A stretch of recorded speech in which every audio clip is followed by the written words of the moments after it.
Айылда балабақшаға барчу элең? Айылда сен балабақшаға барчу элең? Садикке. Сенчи?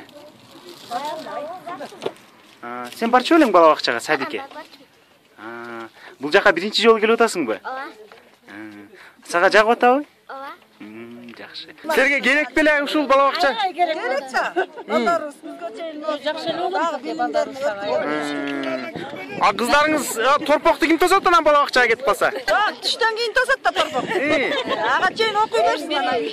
Улак кармап дегендей. Күндөн кийин деле анан тосо беришет. Ыракпас. Эми альтернативдүү мобилдүү балабакчалар болуп атат. Анткени көптөгөн биз деген эми 60%дан көбү кыргызстандыктар азыр деген айыл чарбада иштеп атпайбы. Ошондуктан көпчүлүгү мына жайлоого кеткенде балдар дагы башка балдардан калбай ушундай билим алуу деген боз үйлөрдү демилгени колдоп атабыз. Жок силер, ля-ля-ля. Батарейка Бүгүн жаңы ишти баштадыңар. Көрдүңүз, күндө ушундай иштейсиңер балдар.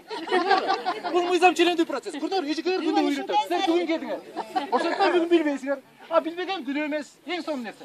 Анткени билбеген нерсе үйрөнөсүңөр. Атан соң. Мына бул эжекелердин аты Мархабат.